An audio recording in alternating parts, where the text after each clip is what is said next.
Hello ସାଙ୍ଗମାନେ, ମୁଁ ଆସିଗଲି ଆଉ ଗୋଟେ ମିନି ବ୍ଲଗ୍ରେ।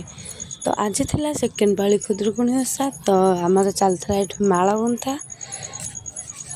ଏତିକି ସବୁ ଫୁଲ ଆଜି କଲେକ୍ସନ୍ ହେଇଥିଲା। ତ ମାଳ କେମିତି ଲାଗୁଛି ନିଶ୍ଚୟ କମେଣ୍ଟରେ କହିବେ। ତ ତାପରେ ମୁଁ ମାଆଙ୍କୁ ମାଳ ପିନ୍ଧେଇ ଦେଇଥିଲି। ତ ମା ବି ଆଜି କେମିତି ଦେଖାଯାଉଛନ୍ତି ନିଶ୍ଚୟ କହିବେ କମେଣ୍ଟରେ। ତାପରେ ମୁଁ ମାଆଙ୍କ ପାଖରେ ଭୋଗ ଲଗେଇ ଦେଇଥିଲି। ଭୋଗ ଲଗାଇବା ପରେ ମୁଁ ବନ୍ଦାବନ୍ଦି କରିଦେଇଥିଲି ମାଆଙ୍କୁ।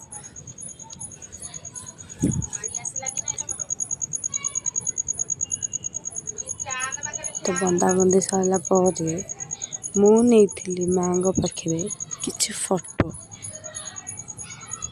ତ କେମିତି ଲାଗୁଛି ନିଶ୍ଚୟ କମେଣ୍ଟରେ କହିବେ। ତାପରେ ନେଇଥିଲି ମୁଁ ଆମ ଗ୍ରୁପ୍ ପିଲାଙ୍କର ଫଟୋ। ତ ଫଟୋ ସୁଟ୍ ସରିଲା ପରେ ଏମାନେ ଏଠି କ'ଣ କରୁଛନ୍ତି ଦେଖନ୍ତୁ। ମାନେ ସେ ଥାଳିରୁ ଭୋଗ ଖାଇବାରେ ଲାଗିଛନ୍ତି। ମାନେ ଉପାସ ଥିଲେ ବୋଲି ସେ ଆଉ ଅପେକ୍ଷା କରିପାରିଲେନି ଘରେ ଯାଇ ଯିବାକୁ। ତ ସନ୍ଧ୍ୟାବେଳେ ମୁଁ ଏଠି ଫୁଟେଇ ଦେଇଥିଲି ବାଣ। ତ ଆଜିର ବ୍ଲଗ୍ଟି ଏଠି ଶେଷ କରୁଛି। ଦେଖା ହେବ ନେକ୍ସଟ ବ୍ଲଗ୍ରେ।